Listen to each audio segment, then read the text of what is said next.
Media Vietnam geger. Shin Tae-yong disebut siap kembali menangani timnas Indonesia U22 sinyal proyek besar regenerasi Garuda Muda. Kata media Vietnam STY sedang keliling Indonesia dengan diam-diam mencari pemain muda untuk proyek baru U22. Apakah PSSI mencoba bangkit dari keterpurukan? Langkah besar dan membanggakan akan diambil dengan mengakuisisi ulang Shin Tae-yong. Jose Mourinho berbicara dengan bangga. John Hartman, sahabat lama yang diyakini mampu mengangkat timnas Indonesia menjadi kekuatan baru Asia. Kata Mourinho, John Hartman adalah pelatih dengan karakter keras dan disiplin tinggi. Ia menuntut komitmen penuh dari setiap pemain. Tidak ada ruang untuk malas, tidak ada toleransi bagi mereka yang tidak menjalankan instruksi. Namun di balik ketegasan itu, Hartman dikenal sebagai sosok yang sangat humble.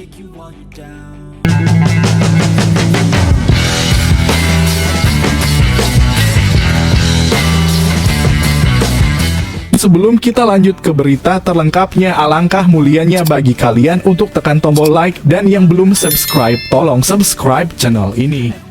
Media Vietnam geger. Shin Tae-yong disebut siap kembali menangani timnas Indonesia U22 sinyal proyek besar regenerasi Garuda Muda. Kata media Vietnam STY sedang keliling Indonesia dengan diam-diam mencari pemain muda untuk proyek baru U22. Apakah PSSI mencoba bangkit dari keterpurukan? Langkah besar dan membanggakan akan diambil dengan mengakuisisi ulang Shin Tae-yong. Kabar bahagia sekaligus mengejutkan kembali menyelimuti dunia sepak bola Indonesia. Di tengah ketidakpastian masa depan timnas Indonesia U22 setelah resmi ditinggal Indra Syafri, media Vietnam justru ramai mengabarkan sebuah isu besar yang langsung memantik rasa penasaran publik. Nama Shin Tae-yong kembali mencuat dan disebut-sebut akan direkrut ulang untuk menangani timnas Indonesia kelompok umur U22. Pemberitaan media Vietnam ini sontak menjadi perbincangan hangat, baik di Indonesia maupun di kawasan Asia Tenggara. Pasalnya, Shin Tae-yong bukan sosok asing bagi publik tanah air. Ia dikenal sebagai pelatih yang membawa perubahan signifikan dalam mentalitas, fisik, dan pola permainan timnas Indonesia. Kabar kemungkinan kembalinya ia ke kursi pelatih timnas U22 pun dianggap sebagai angin segar bagi masa depan sepak bola nasional. Menurut laporan media Vietnam, spekulasi ini menguat karena keberadaan Shin Tae-yong yang hingga kini masih berada di Indonesia. Bukan sekedar menetap, pelatih asal Korea Selatan tersebut disebut aktif berkeliling ke berbagai daerah. Media Vietnam menilai, aktivitas ini bukan perjalanan biasa, melainkan bagian dari misi penting untuk memantau langsung potensi pemain muda Indonesia dari berbagai latar belakang dan daerah. Media Vietnam menyoroti kebiasaan Shin Tae-yong yang tidak hanya mengandalkan data atau laporan tertulis. Ia dikenal sebagai pelatih yang gemar turun langsung ke lapangan, menyaksikan pertandingan lokal, akademi, hingga kompetisi usia muda. Hal inilah yang membuat mereka yakin bahwa Shin Tae-yong sedang melakukan proses pencarian bakat baru untuk timnas Indonesia U22. Kekosongan posisi pelatih timnas Indonesia U22 pasca pemecatan Indra Syafri memang menjadi sorotan besar. Tim ini dipandang sangat strategis karena menjadi jembatan utama menuju timnas senior. Pemain-pemain U22 inilah yang nantinya akan menjadi tulang punggung Indonesia dalam ajang-ajang bergengsi seperti SEA Games, Piala Asia U23, hingga kualifikasi Olimpiade. Media Vietnam bahkan menyebut situasi ini sebagai momen krusial bagi PSSI. Salah langkah dalam menunjuk pelatih bisa berdampak panjang terhadap regenerasi tim nasional. Oleh karena itu, mereka menilai Shin Tae-yong adalah pilihan paling rasional dan berpengalaman untuk mengisi kekosongan tersebut. Dalam analisis media Vietnam, Shin Tae-yong dianggap memiliki visi jangka panjang yang jelas. Ia tidak hanya fokus pada hasil instan, tetapi juga pembangunan fondasi yang kuat. Filosofi inilah yang dinilai sangat cocok untuk menangani timnas U22, di mana pembentukan karakter, mental bertanding, dan disiplin taktik menjadi prioritas utama. Lebih menarik lagi, media Vietnam memprediksi bahwa jika Shin Tae-yong benar-benar kembali dipercaya, ia akan melakukan perombakan besar-besaran. Ia disebut tidak akan segan mencoret pemain-pemain lama yang dianggap tidak sesuai dengan kebutuhan tim. Sebaliknya, talenta-talenta muda baru yang memiliki fisik kuat, kecepatan tinggi, dan daya juang besar akan mendapat kesempatan emas. Shin Tae-yong bahkan disebut akan menciptakan skuad muda Indonesia yang benar-benar baru.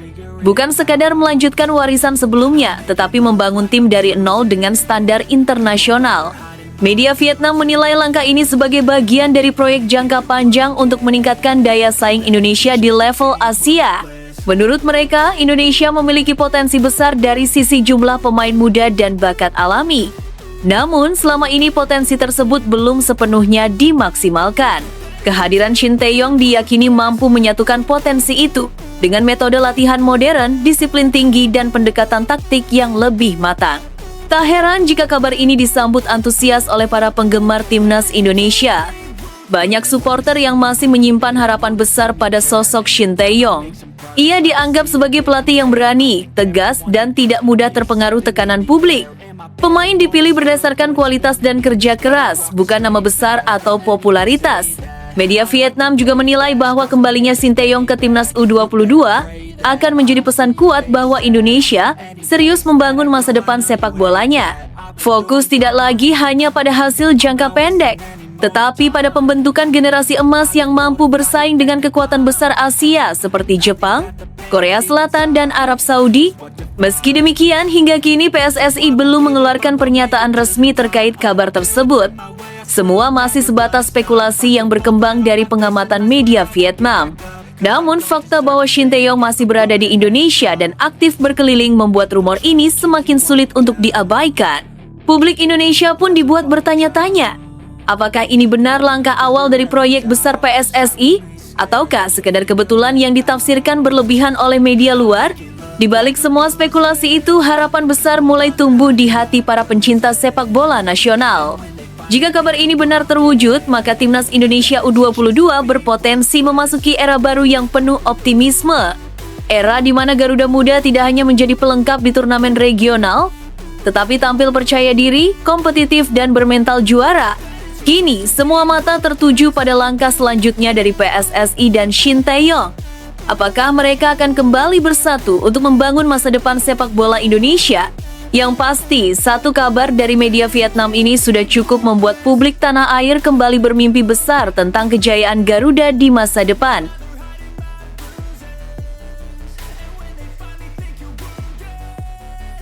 Jose Mourinho berbicara dengan bangga.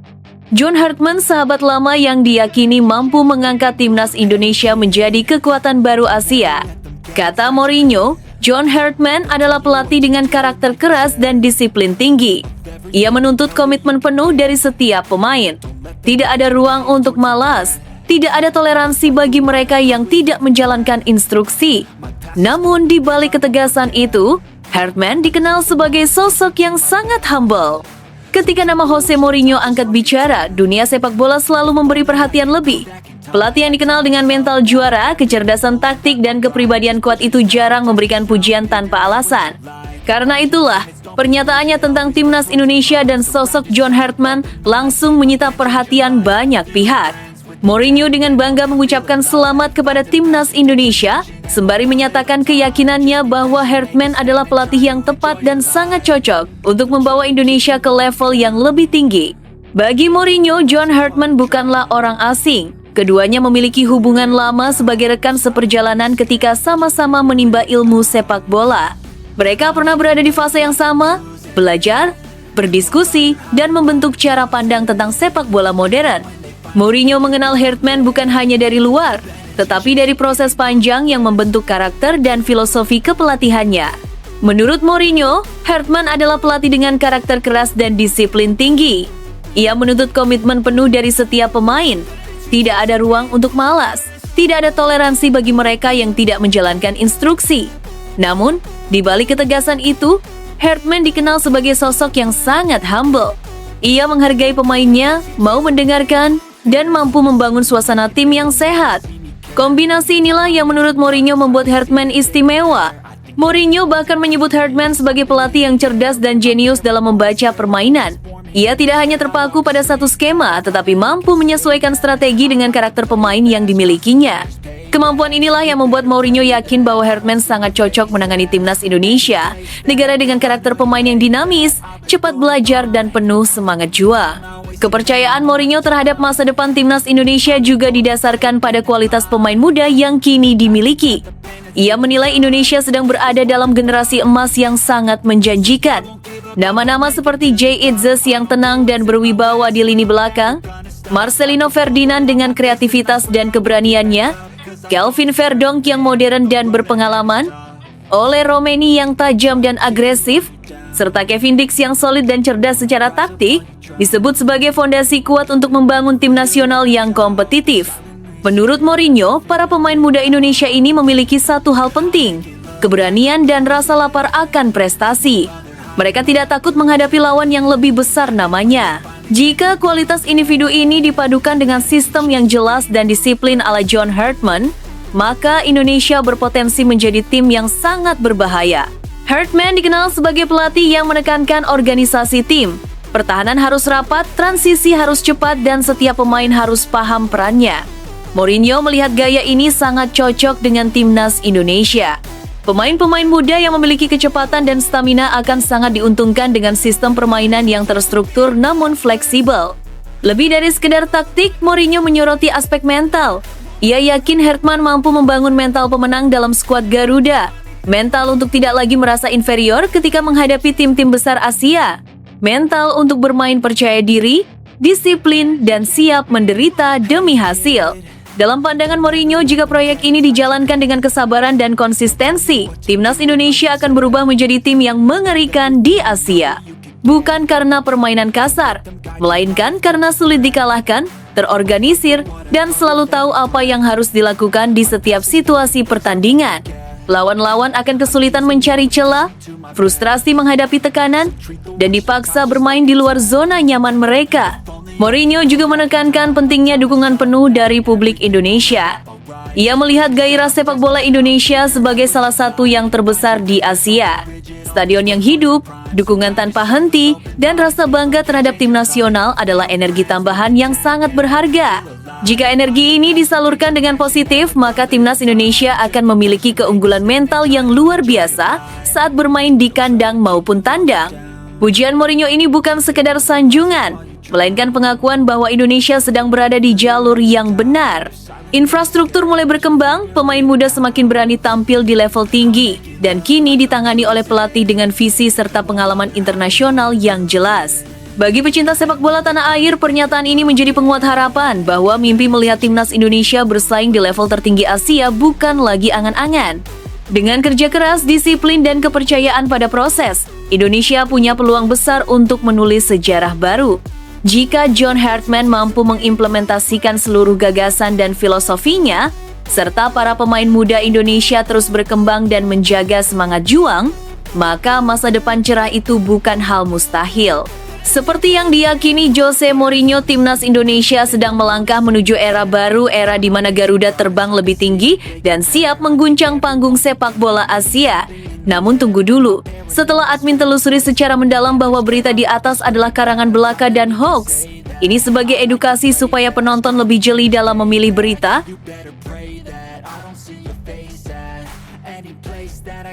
Dari sejarah emas SEA Games 2025 hingga tawaran panas timnas U23, Hector Soto, pelatih futsal timnas pria yang sedang banyak diperbincangkan, tiba-tiba Erick Thohir memberi babak baru untuk melatih timnas Indonesia U23. Wow, benarkah? Erick Thohir menegaskan bahwa jika Hector Soto bersedia menerima tantangan tersebut, semua fasilitas akan dilengkapi sesuai permintaan. SEA Games 2025 menjadi panggung bersejarah bagi olahraga Indonesia, khususnya futsal. Timnas futsal putra Indonesia akhirnya berhasil mempersembahkan medali emas, sebuah pencapaian prestisius yang telah lama dinantikan publik.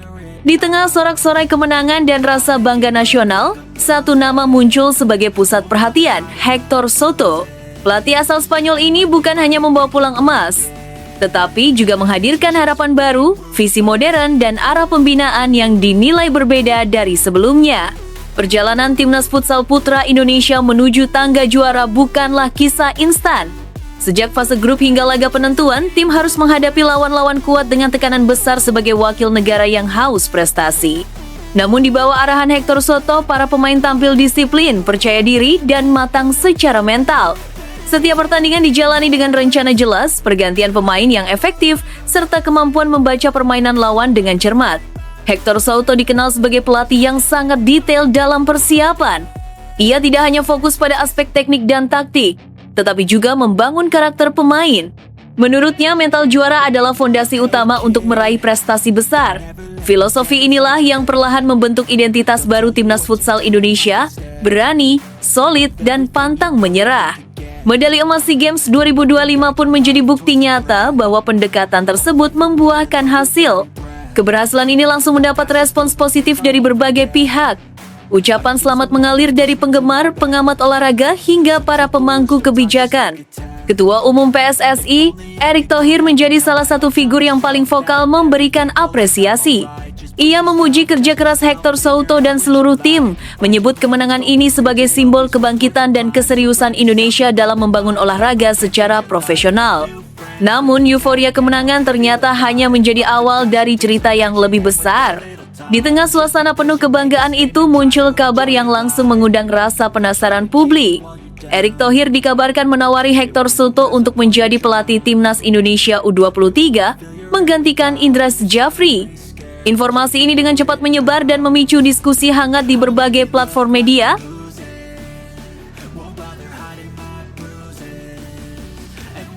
Wah. Bikin merinding, Shin Tae-yong bicara jujur, publik menahan napas. Apakah John Hartman akhirnya jadi jawaban untuk Timnas Indonesia? Kata STY. Jika memang John Hartman pilihannya, menurut saya memang jauh lebih baik filosofinya dalam melatih daripada Patrick Kluivert. Saya harap pelatih baru dapat membawa semangat baru karena banyak ketertinggalan yang harus dikejar. Apapun itu, saya tetap dukung Timnas Garuda. Pergantian pelatih Timnas Indonesia selalu menjadi isu panas, namun kali ini suasananya terasa berbeda. Bukan hanya karena nama pelatih barunya, John Hartman, tetapi juga karena munculnya komentar dari sosok yang sangat memahami denyut nadi sepak bola nasional, Shin Tae-yong STY. Mantan pelatih Timnas Indonesia itu dengan tegas menyampaikan harapannya, semoga PSSI tidak salah pilih lagi. Sebuah kalimat pendek namun mengandung makna yang dalam dan menusuk. Pernyataan STY bukan sekedar opini pribadi. Itu adalah suara dari seseorang yang pernah membangun Timnas Indonesia dari titik yang sangat rendah. Ia tahu betul betapa sulitnya membentuk tim yang bukan hanya kuat secara fisik, tetapi juga matang secara taktik dan mental. Ketika ia berbicara, publik mendengar karena ada rekam jejak dan pengorbanan besar di balik kata-katanya. Sebagai pengamat dan pecinta sepak bola nasional, saya berpendapat bahwa John Hartman memang jauh lebih tepat dibandingkan Patrick Kluivert, pelatih sebelumnya yang akhirnya harus dipecat. Perbandingan ini bukan soal nama besar atau popularitas semata, melainkan soal karakter kepelatihan. Hartman dikenal sebagai sosok dengan karakter kuat, kecerdasan tinggi, disiplin ketat, dan kemampuan membangun tim secara struktural. Dalam sepak bola modern, kualitas-kualitas inilah yang menentukan keberhasilan jangka panjang. Patrick Kluivert adalah legenda sepak bola dunia sebagai pemain, itu tidak terbantahkan. Namun menjadi pemain hebat tidak otomatis menjadikan seseorang pelatih hebat. Timnas Indonesia tidak sedang membutuhkan figur simbolik atau eksperimen besar, melainkan pelatih yang benar-benar memahami proses. Dan disinilah Hartman memiliki keunggulan nyata. Ia terbiasa bekerja dengan sistem, fondasi, dan visi jangka panjang. Hal lain yang sangat krusial adalah cara PSSI mengambil keputusan.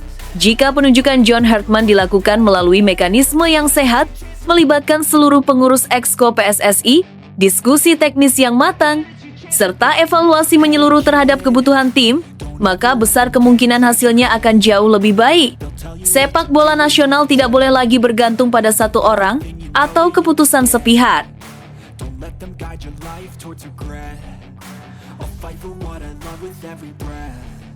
Manchester City versus West Ham.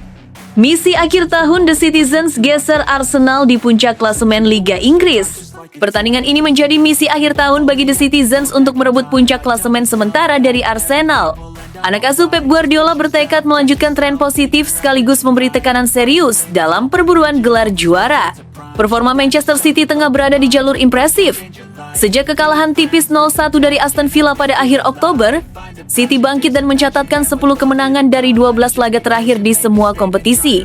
Lebih mengesankan lagi, mereka selalu mampu mencetak setidaknya 2 gol dalam setiap kemenangan tersebut. Terbaru, City memastikan langkah ke semifinal Piala Liga Inggris usai menundukkan Brentford 2-0 di Etihad. setelah sebelumnya meraih kemenangan meyakinkan 3-0 atas Crystal Palace di Premier League. Saat ini, City menempati posisi kedua klasemen dengan selisih 2 poin dari Arsenal. Kemenangan atas West Ham akan membawa mereka ke puncak klasemen, setidaknya hingga Arsenal menghadapi Everton. Kepercayaan diri City semakin tinggi berkat performa kandang yang luar biasa. Menurut Anda, mampukah Manchester City memanfaatkan laga ini untuk menggeser Arsenal dari puncak klasemen? Sampaikan pendapat dan prediksi Anda di kolom komentar.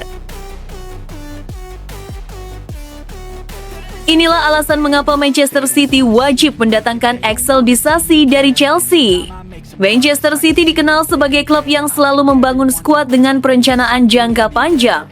Meski tetap tampil dominan di Premier League dan Eropa, kedalaman lini belakang menjadi sektor yang patut mendapat perhatian serius. Dalam konteks inilah, nama bek Chelsea Axel Disasi layak masuk dalam radar utama The Citizens jika menilik performa serta statistiknya bersama klub dan timnas Prancis. Axel Disasi merupakan bek tengah berusia 27 tahun dengan kombinasi ideal antara kekuatan fisik, pengalaman, dan konsistensi. Sejak bergabung dengan Chelsea, ia langsung menjadi opsi utama di lini pertahanan. Pada musim debutnya di Premier League, Disasi mencatat lebih dari 30 penampilan liga, sebuah bukti kepercayaan tinggi dari pelatih di tengah fase transisi tim. Dari sisi statistik bertahan, Disasi menonjol dalam duel dan antisipasi. Ia mencatat rata-rata lebih dari 1,5 tackle sukses per laga, disertai intercept yang konsisten. Dan profil yang sesuai kebutuhan tim, Axel Disasi menjadi opsi logis bagi Manchester City. Menurut Anda, apakah Disasi sosok tepat untuk memperkuat lini belakang City? Tulis pendapat Anda di kolom komentar.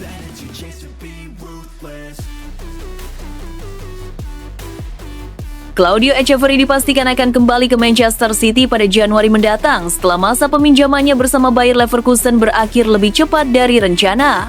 Gelandang muda asal Argentina itu baru menjalani 4 bulan masa pinjaman sebelum kedua klub sepakat untuk mengakhirinya lebih awal. Kepastian tersebut disampaikan langsung oleh pelatih Bayer Leverkusen Kasper Hjulman dalam konferensi pers. Ia menegaskan bahwa keputusan ini merupakan hasil kesepakatan bersama antara Leverkusen dan Manchester City.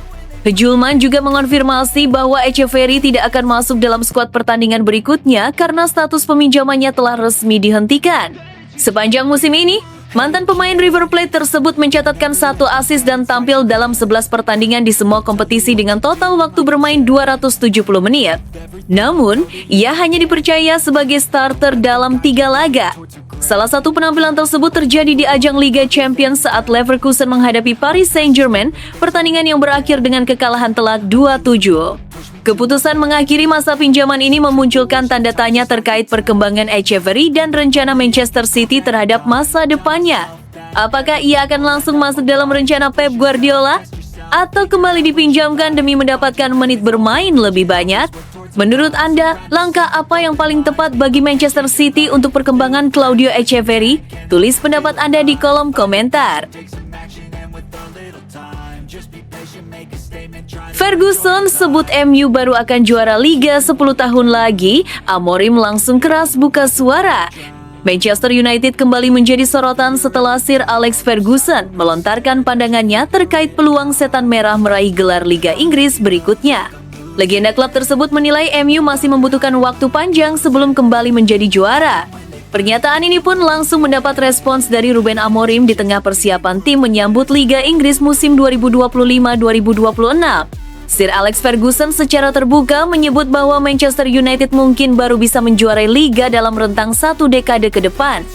Ia membandingkan situasi MU saat ini dengan Liverpool pada era 1990-an. Saat itu, Liverpool merupakan klub dominan di Eropa, namun tetap membutuhkan waktu sekitar 30 tahun untuk kembali menjuarai liga domestik. Ferguson, yang mempersembahkan 13 gelar liga untuk MU, menilai kondisi serupa kini sedang dialami klub lamanya. Gelar Liga Inggris terakhir Manchester United diraih pada 2013, tahun terakhir Ferguson menangani tim. Artinya, sudah lebih dari 1 dekade MU puasa gelar Liga, sebuah kenyataan yang memperkuat pandangan sang legenda. Ruben Amorim merespons pernyataan tersebut dengan sikap tenang namun tegas. Ia mengakui pemahaman Ferguson soal sepak bola Inggris, tetapi memiliki pandangan berbeda. Amorim menegaskan bahwa MU tidak harus menunggu terlalu lama untuk kembali juara. meski ia tidak tahu siapa pelatih yang akan berada di klub saat itu. Menurutnya, kebangkitan bisa dipercepat jika seluruh elemen klub berjalan searah. Amorim juga menyinggung adanya rasa hak istimewa di dalam skuad yang perlu dibenahi, termasuk sikap pemain yang merasa berhak meski tidak tampil. Apakah Anda sependapat dengan Ferguson atau justru percaya pada optimisme Amorim? Sampaikan pendapat Anda di kolom komentar.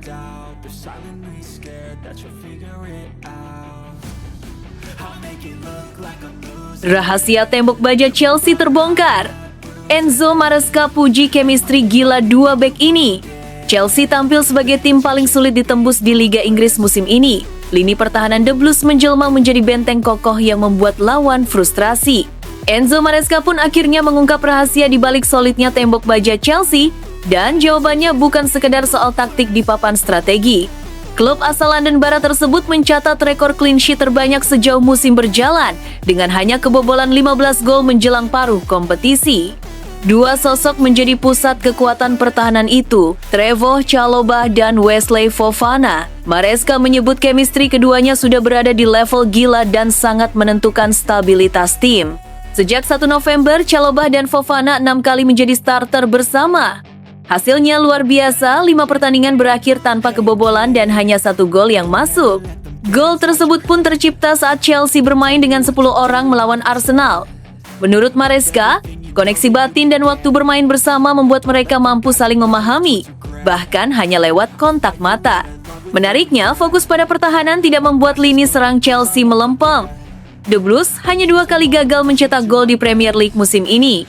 Menurut Anda, apakah duet Chalobah Fofana layak disebut bek terbaik Liga Inggris musim ini?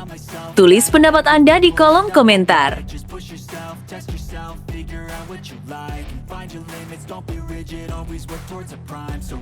Victor Gyökeres terus tertekan, dikecam bos Arsenal Mikel Arteta sudah nikmati saja. Victor Gyökeres terus berada di bawah tekanan dan sorotan tajam sejak resmi bergabung dengan Arsenal. Menyikapi situasi tersebut, Mikel Arteta meminta sang striker untuk menerima keraguan publik sebagai bagian dari perjalanan di klub besar. Gyökeres didatangkan dengan nilai transfer mencapai 63,5 juta usai tampil luar biasa bersama Sporting CP, mencetak 97 gol dari 102 pertandingan. Transfer besar itu langsung mengangkat ekspektasi, sekaligus menghadirkan tekanan besar di setiap penampilannya. Secara statistik, 6 gol dari 19 penampilan tergolong awal yang cukup solid. Namun, kritik tetap berdatangan karena Gyökeres baru mencetak gol dalam 4 laga, dan seluruh gol Liga Primernya tercipta melawan tim papan bawah. Kondisi ini membuat sorotan terhadap perannya sebagai ujung tombak Arsenal semakin tajam.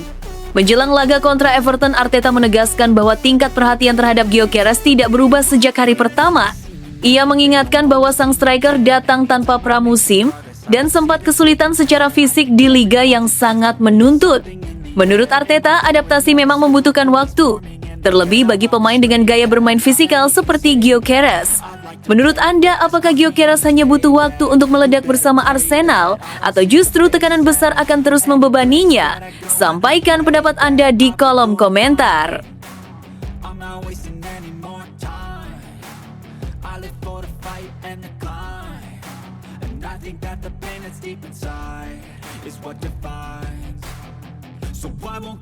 Victor Gyökeres terus tertekan. Dikecam, bos Arsenal Mikel Arteta sudah nikmati saja. Victor Gyökeres terus berada di bawah tekanan dan sorotan tajam sejak resmi bergabung dengan Arsenal. Menyikapi situasi tersebut, Mikel Arteta meminta sang striker untuk menerima keraguan publik sebagai bagian dari perjalanan di klub besar. Gyökeres didatangkan dengan nilai transfer mencapai 63,5 juta usai tampil luar biasa bersama Sporting CP, mencetak 97 gol dari 102 pertandingan. Transfer besar itu langsung mengangkat ekspektasi sekaligus menghadirkan tekanan besar di setiap penampilannya. Secara statistik, 6 gol dari 19 penampilan tergolong awal yang cukup solid. Namun, kritik tetap berdatangan karena Gyökeres baru mencetak gol dalam 4 laga dan seluruh gol Liga Primernya tercipta melawan tim papan bawah. Kondisi ini membuat sorotan terhadap perannya sebagai ujung tombak Arsenal semakin tajam. Menjelang laga kontra Everton, Arteta menegaskan bahwa tingkat perhatian terhadap Gyökeres tidak berubah sejak hari pertama. Ia mengingatkan bahwa sang striker datang tanpa pramusim dan sempat kesulitan secara fisik di liga yang sangat menuntut. Menurut Arteta, adaptasi memang membutuhkan waktu, terlebih bagi pemain dengan gaya bermain fisikal seperti Gyökeres. Menurut Anda, apakah Gyökeres hanya butuh waktu untuk meledak bersama Arsenal, atau justru tekanan besar akan terus membebaninya? Sampaikan pendapat Anda di kolom komentar.